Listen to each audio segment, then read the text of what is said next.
All right, let's dive right into this explainer. Today, we're unpacking what is genuinely a fascinating masterclass on strategy, leadership, and just raw resilience. And we're pulling this straight from the ancient text of the Mahabharata. We'll be zeroing in on this very specific moment in the epic, right after a completely devastating loss, just to see how the foundation for a massive empire-level comeback gets laid out in real time. Now, this concept right here, it absolutely sets the stage for our entire analysis today. The core question we're trying to answer is this: how exactly does a defeated leader rebuild an empire from absolute nothingness while literally banished to the wilderness? Think about it. When you've lost your wealth, your status, your home, what's the actual step-by-step process for taking a tiny, vulnerable spark and turning it back into a roaring blaze? Well, let's find out. Section 1. Exile in the Kamyaka Woods.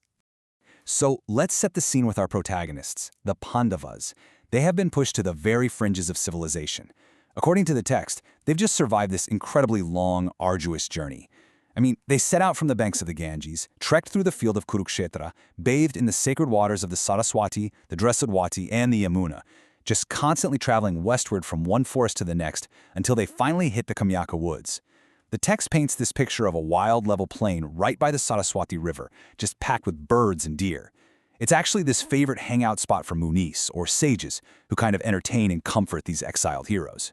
So here you have King Yudhishthira, the just, along with Draupadi, his brothers, and the Brahmanas, all living this forced quiet life, entirely off the grid in a secluded spot. Section 2. A familiar face approaches. Suddenly, that peaceful, isolated vibe is just completely shattered. A single chariot drawn by swift steeds is spotted approaching in the distance. And we really need to feel Yudhishthira's total paranoia in this moment. He sees the wise elder Vidura approaching, and he doesn't feel relief, he feels absolute dread. He actually turns to his brother Bhimashina and says, "Doth he come to invite us again to a game of dice?" He's completely terrified that Vidura has been sent by the little-minded Sakuni for round 2 of a rigged game.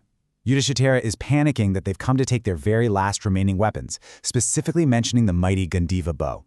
In his mind, if they lose the Gandiva, any future chance of getting their kingdom back is just gone. Poof! So he's a leader on ultra-high alert, expecting the absolute worst-case scenario. Section 3. The Blind King's Folly. But then, the tension just completely evaporates. Vidura reveals he isn't an enemy messenger at all. He's actually a fellow outcast now. He sits down and spills exactly what went down at the capital.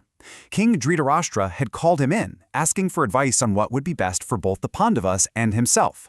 So Vidura, doing his job, gave him the unvarnished truth about what would be highly beneficial for both sides. But the stubborn king totally rejected it. Vidura uses this incredibly powerful analogy here. He says it's exactly like a sick man refusing the very medicine that could save him, or a young damsel disliking an elderly husband. The king simply could not stomach the wise words he was given. And honestly, this is such a brilliant illustration of a failing leadership structure. Vidura realizes right then and there that advising this king is just pointless. His wise counsel rolled right off the king's arrogance, exactly like water dropping onto a lotus leaf and just slipping right off, without leaving a single trace. And the result? The incensed king basically told Vidura to pack his bags, saying, "Go thither where thou likest," effectively banishing his single most beneficial advisor and declaring he'd never ask for his help again. Vidura straight up predicts that because of this massive foolishness, destruction is absolutely going to overtake the crew race. Section 4. The Fire of Patience. So sitting out there in the forest as a fellow exile, Vidura decides to share this rejected wisdom with Yudhishthira instead. And guys, he delivers the ultimate playbook for regaining power from absolutely zero. He breaks it down into a highly methodical strategy for the exiled king. Step 1.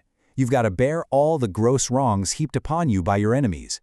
You literally have to absorb the insults and the setbacks without reacting prematurely. Step 2. Patiently bide your time. And Step 3. Use that time to slowly multiply your resources. He emphasizes that this is the exact formula for how a wise man eventually rules the entire earth, by patiently enduring and quietly, degree by degree, turning that small fire into a large one. Section 5. The Leader's True Wealth. But here is the real kicker. The absolutely crucial point Vidura makes is that true strategic power isn't actually about hoarding your resources. It's entirely about how you treat the people around you. He lays out what I like to call the leader's playbook. He tells Yudhishthira, look, the best way to secure adherents, and remember, whoever has adherents wins the sovereignty of the world, is through your everyday actions. You have to divide your prosperity with your team, behave truthfully with them, talk to them agreeably, share your food with them, and critically, never boast about yourself in their presence. I mean, this ancient text maps perfectly onto modern team building. It proves that if you share your substance with your followers when times are good, they will fiercely stand by you when times are bad. That specific behavior is the real secret to increasing a king's prosperity. So we're left with this completely perfect contrast in leadership styles. On one hand, you have King Dhritarashtra. He asks for advice, rejects the harsh truths, alienates his absolute wisest ally, and basically guarantees his own destruction. But then you look at King Yudhishthira. After hearing Vidura's counsel, he doesn't argue. He doesn't let his ego get in the way. He literally states that he's going to rely on this high intelligence, undisturbed by passion, and promises to follow the advice to the letter. He calmly accepts the counsel, commits to building loyalty through humility, and by doing so, actively sets himself back on the path to sovereignty. All right, to wrap up this explainer, I really want you to take these ancient lessons from the Kamyaka Woods and look at your own life. Think about your own resilience and your own leadership. Are you patiently building your fire, enduring the setbacks without losing your cool? And maybe most importantly, are you taking care of the people who are actually helping you build it? Are you sharing your resources, speaking agreeably, and just checking your ego at the door? Because as we've clearly seen today from the Mahabharata, the true strength of an empire doesn't lie in the weapons you're holding.